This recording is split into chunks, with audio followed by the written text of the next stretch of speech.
L'archipel d'Okinawa est situé à l'extrémité sud-ouest du Japon. La région, d'une beauté à couper le souffle, compte plusieurs sites inscrits sur la liste du patrimoine mondial naturel. La culture unique d'Okinawa trouve sa source dans son histoire de plaque tournante du commerce entre le Japon et les pays voisins. Cette danse est appelée Kumi-Odori.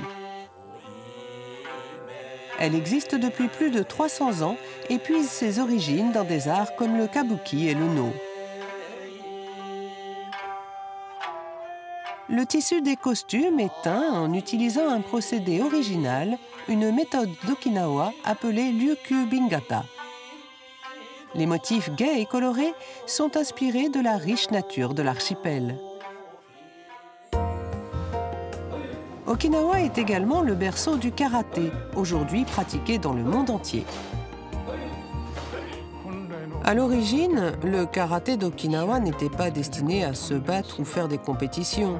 L'objectif premier était de fournir un entraînement, une discipline pour le corps et l'esprit. Si tout le monde pratiquait le karaté dans cette optique, il y aurait moins de conflits de par le monde. Un art martial qui se concentre non pas sur la lutte et la victoire face à un adversaire, mais sur la prévention des conflits. C'est l'esprit que le karaté continue d'insuffler à la jeunesse actuelle. L'une des universités d'Okinawa est actuellement au centre de l'attention internationale. Depuis 2011, des étudiants et des scientifiques du monde entier viennent ici pour participer à des recherches à la pointe des tendances. Ce laboratoire effectue un travail de pionnier sur les récifs coralliens. Les mers du monde entier voient leurs récifs de coraux diminuer sans cesse à cause des effets du réchauffement climatique. Le Japon est leader dans les technologies d'ADN environnemental. Le docteur Nishitsuji et son équipe utilisent cette technologie novatrice pour trouver des moyens de cultiver du corail. Dans le village d'Onna, ce projet aux ramifications mondiales est largement soutenu par la communauté locale. Les habitants, en particulier les pêcheurs, connaissent bien mieux l'océan que nous et ils sont heureux de nous faire bénéficier de leurs connaissances. J'espère que le travail que nous faisons ici, à Okinawa, sera repris dans le reste du monde et qu'il aidera partout à protéger les récifs coralliens et à limiter l'impact du changement climatique sur la mer. Parmi tous les sites du patrimoine mondial à Okinawa, le château de Shuri est le plus réputé et le plus apprécié. Hélas, un incendie tragique a dévasté le bâtiment principal du château en 2019.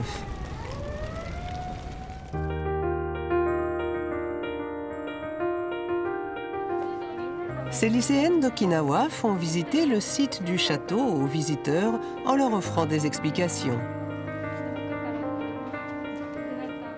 Les caractères chinois, qui figurent sur le portail principal, indiquent que le château avait pour fonction de préserver l'ordre et la paix à Shuri, et plus largement dans le monde.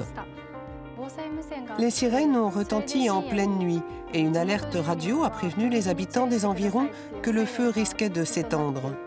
Les gens se tenaient ici, en pleurs, devant le château en train de brûler. J'étais incapable de retenir mes larmes. Après l'incendie, la pandémie du Covid-19 a porté un coup fatal au tourisme. Malgré tout, contre vents et marées, ces jeunes guides n'ont jamais renoncé.